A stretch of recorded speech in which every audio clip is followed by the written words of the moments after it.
Hello everyone, this is Take from bigheadtaco.com and welcome to BHT Studios. This is my first look at the brand new Fujifilm XF16-80 f4 constant R OIS WR. Now this is a pre-production copy, so after this first look I'm going to be shooting another video, a shooting review, but I can't really do a really critical analysis. But I do appreciate Fujifilm Canada. Thank you Gord and thank you Billy for letting me basically take a look at this and play with it, but as well as to talk about how this lens fits within Fujifilm's lens ecosystem. So let's start the review now. So this 16 to 80 millimeter lens is a 24 to 120 equivalent lens, and it's about $800 when it will be released, 440 grams. The dimensions is approximately that of the 10 to 24, which I do have here. This has been my main sort of vlogging, travel, architectural lens. This 16 to 80 will not replace this lens, but it might work really well in conjunction. It's the same f4, so for video guys, leaving at the same aperture, and then you have your frame rate and your shutter speed. It's going to be the same across these two lenses. So you're getting from 10 all the way up to 80 millimeter, which might be exactly what you're looking for. But they both have the 72 millimeter filter thread, so you can even share filters across the two, neutral density filters, polarizers, and things like that. So that's another plus. But if you look at the size, look at that. They're almost identical. The 16 to 80 is just a little bit heavier at 440 grams versus the 10 to 24 is 410 grams. So slightly heavier. The 16 to 80 is maybe even slightly bigger. I'm just looking at the numbers here, 78 by 87 versus 78. Yeah, it's about the same. It's a little bit longer on this one, but if you want to know what this looks and feels like, pretty much if you have the 10 to 24, that's pretty much what you are getting in terms of size and weight.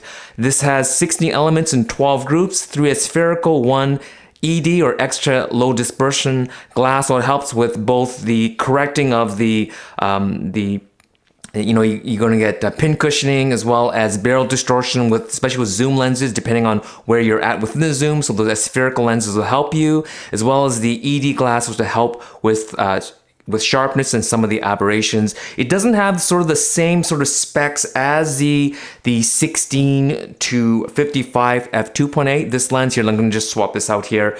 The 16 to 55 is probably the lens that a lot of you guys are probably, especially if you're looking for pro spec, you're looking at something above the 18 to 55 f2.8 to f4 as a kit lens, because that lens was bundled with the X-T3, because when the X-T3 came out, there was no real pro spec lens that had both WR and OIS. So Fujifilm basically felt that for that camera, people wanted some stability, some stabilization, so they gave it with a lens that had OIS but did not have WR, and it didn't really match that well, because although the 18 to 55 2.8 to f4 is a great kit lens and a great standard lens, it's not a pro lens, and this 16 to 55 is a pro lens. It has that red label, and what that really means when you look at the specs is that it has the nano GI coating and the HT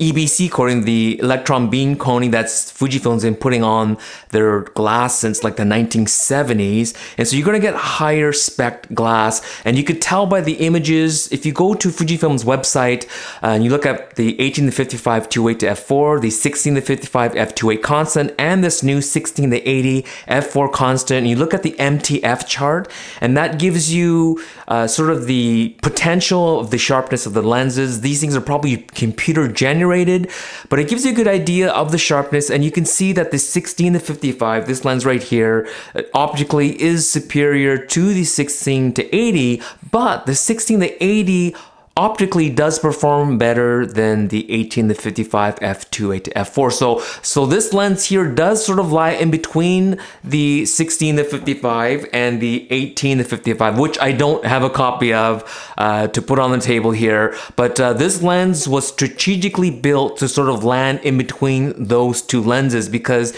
you could tell that if this lens was a 16 to 55 f4 constant, and had all the other specs, people be like, well, it's a duplicate of this lens, other than it has WR, but it's one stop slower. So giving it a little extra reach gives you that much more reason. If you do have this lens, but you want a little bit more reach, plus you want optical image stabilization, then this lens might make sense in certain situations. Although in general, I don't think people would want both of these. Now, if you have an XH1, which is this body, the 16-55 f2.8 makes a lot of sense because this has IBIS, so the body will stabilize and you have that constant f2.8 throughout the range.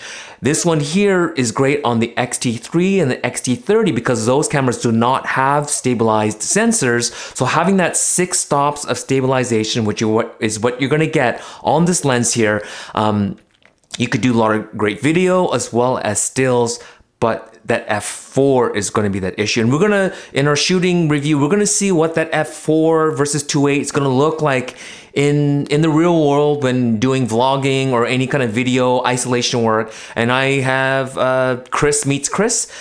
He came with me to Hong Kong. He's going to be with me and we're going to basically compare this lens with this lens for video as well as stills. Because if you're trying to get that shallow depth of field, you can get it from the aperture, but you can also get it from the focal length. So when you go at f4 at 80 millimeters or 55 millimeters at f2.8, we'll see what that looks like in terms of isolation, and if you can get that bokeh kind of effect with this at 80 and compare that with this one at 55. So that's one of the things we will test.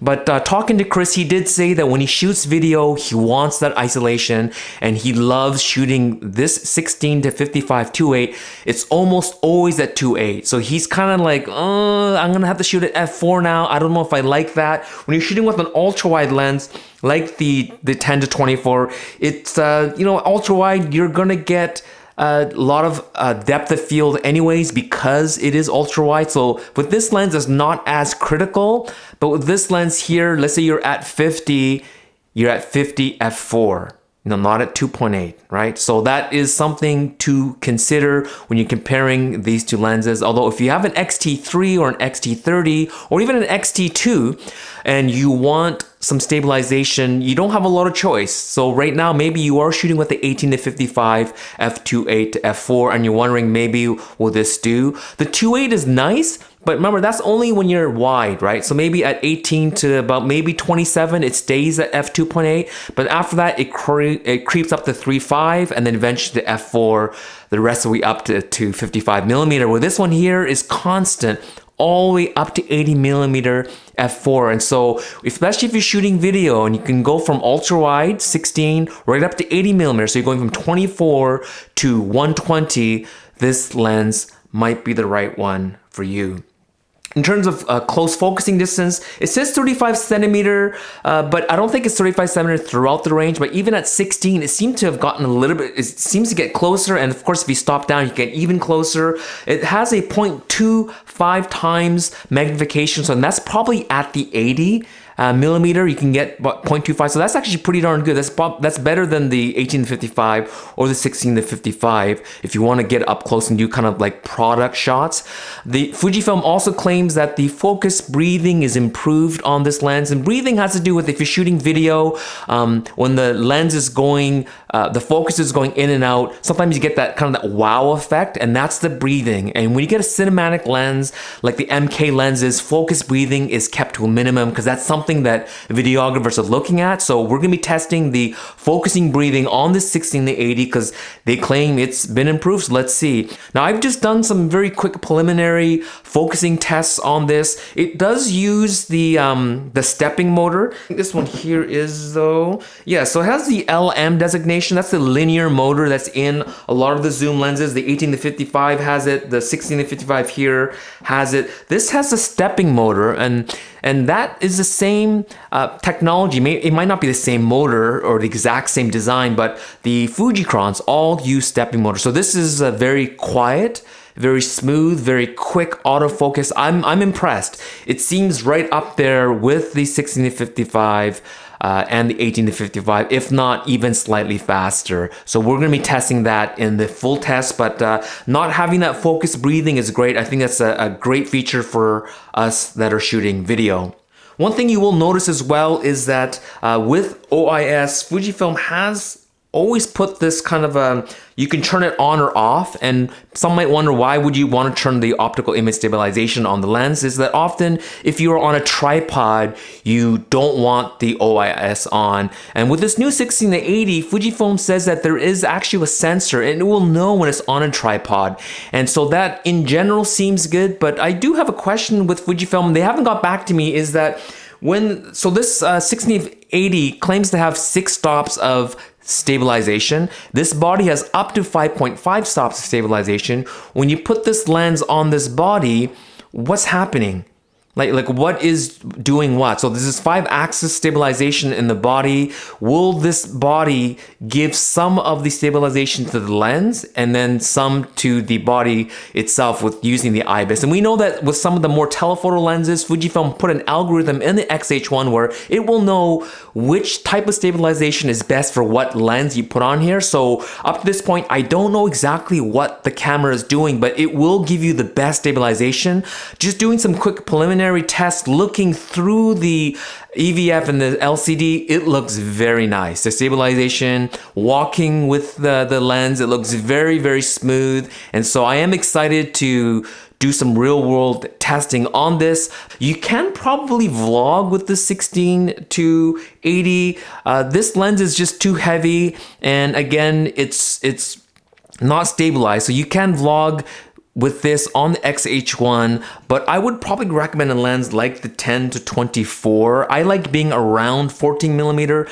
A lot of guys can get away with the 16, but this 16-80, it's about the same weight as this lens here, same size. It's not a behemoth like this one. Like the 16-55 is 655 grams. It's 83 by 106 with a 77mm front filter thread, where the 16-80 is 440, so it's like 200 grams lighter, and it's 78 by 88.9 millimeters with a 72mm filter thread. So there is quite a significant size and weight difference, and basically it's because of that f2.8 that you're getting in here, as well as the improved optics, Red Label Pro lens.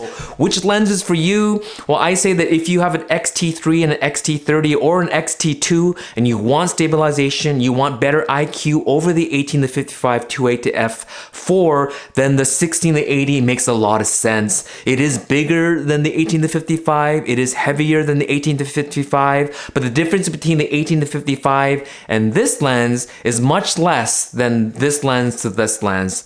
You are gaining an extra stop, but you're not getting OIS, which can be a deal breaker for you. These two lenses both have the 9-blade circular aperture, so you're gonna get that nice out of focus area. So it would be interesting to see 80 f4, 55 2.8. I think that's the test we're gonna be looking for. And Fujifilm is really smart. When they came out with this lens, well, I say smart, but it depends on your perspective. I really wanted the 18-55 lens to be remade. I wanted that to be a 16-55 f2.8 to f4 and to have OIS as well as WR. So I thought they would discontinue that lens and basically make a brand new kit lens, but Fujifilm decided to keep it because it is a great reasonably priced kit lens that you can bundle it with other lenses, and it probably is the best kit lens out there as a standard kit lens. It's well built, image quality is pretty decent, but this is a step up from that. By giving that extra reach to 80mm, now this has a different sort of focal range, right? 16-80. So even if you do have this lens, for some situations, maybe you do want to use the 16-80. And if you think about it, if you have the 50-140 f2.8, that lens is also OIS and WR. You're getting from 16-140. You're basically getting 24mm to 200, f4 all the way up to 80mm, and then you could switch over to the 50-140 to get 2.8. And if you're in a situation where you cannot swap lenses out, you're in inclement weather, it's dusty, it's rainy, it's snowing, it's very cold, it's very hot, having a lens with that kind of range, and you don't have to swap the lenses in and out all the time, because that's where you're going to really create the opportunity for humidity to get onto the sensor or dust to get onto the sensor. It's really good to keep the lens on. Now, one of the things about WR with Fujifilm is you can feel that rubberized lip along the edge here, and that's what keeps this end sealed. I do wish that the lens mount itself did have a seal as well. If you look at your car door, you'll notice that there's an outer and an inner seal, so when you close the door, it keeps it, watertight. This lens here has the rubber seal here. I wish there was either an inner seal on the inner part of the mount here, or at least on the lens over here, but it's just on the edge. So I do wish Fujifilm, if you do put sealing on to double seal, but I digress. Getting back to this lens, I think this is a great option, and if you do want to match two lenses, I think that having the 16-80 and then having a 35 f2 is, these two right here, great for travel. If you need stabilization here, and here you're not stabilized unless you have an XH1 or whatever future body will have stabilization. But even in the future, if everything is stabilized, I think having the 6 stops and having the range of 16-80 and f4 is a great option. And then having one prime lens like a 35 f2 or 50 f2 if you need that speed is a great option. So my final thoughts on this lens, well, I don't have any final thoughts because this is just my first look, but I am excited. I think that it fits really nice within the range of lenses and camera bodies that Fujifilm currently has, and that 16-80 range is a great general lens. The f4 constant, just like the 10-24 constant, I think is a great compromise. I mean, I would love to have this lens at f2.8 constant, but it'll be twice the size and weight. And same with this, if this was a 2.8 constant, you could already see the size of this lens at a 2.8 constant. I don't want this lens to be this behemoth kind of lens like this that you can get to 16-80 2.8 constant and just not be able to carry around. I think this is just big enough that it's not too big for someone like myself, and it balances really nice on the XH1, and it looks great with this lens here as well. So as an upgrade to the 18-55 2.8 f4, this is great. As an upgrade to this, it's not an upgrade, it's kind of a side shifting. You get OIS, you get a little bit more range with this lens, and you get a constant aperture, which I think is great. But look for my shooting review with Chris Meets Chris, and you'll get a good idea of what you can do with this lens. Thanks again, Fujifilm Canada, for letting me borrow this. I will give it back to you as soon as I can. And then for you guys, wait for me to get my production copy, and then I could do some real pixel peeping, because again, with the MTF chart, it looks like this lens is definitely, it's not going to equal this lens in image quality, but it is a step above the 18-55 f2.4, and so we'll see what we think, and also seeing what it looks like at 16 and what it looks like at 80. Because also you want to see what it looks like in its full range, because this lens here, the 10-24, as much as I like this lens, it's not so great at 24. At 24, it looks like there's kind of a mustache kind of distortion. We're trying to fix so many problems with this lens that, at 24, I wanted to shoot with the 23 f2. It's a much better lens to shoot that kind of stuff with. And so same with this one here, when you go from 16-80, what is it gonna look like at 16, at 23, at 35, at 50, and at 80? I wanna see what this lens looks like. I'm not sure if I had already shown this, but this is a telescoping lens here. The 10-24, when this zooms, you can see it's mostly all internal zooming, so you're gonna get that. You do get that with the 16-55 f2.8 anyway, so just remember that. But it is weather sealed, so there's no worry about this lens bringing water or dust in here. At least it's regionally sealed, and you don't have to be overly concerned with that. So look for my shooting review. Thanks for watching, guys. Leave your questions down below. Let me know if you are considering this lens and with what camera body and what things you want to see in terms of performance or functionality on this lens compared to the 18-55 or the 16-55. So thanks for watching, guys, and we'll talk to you soon. Happy shooting.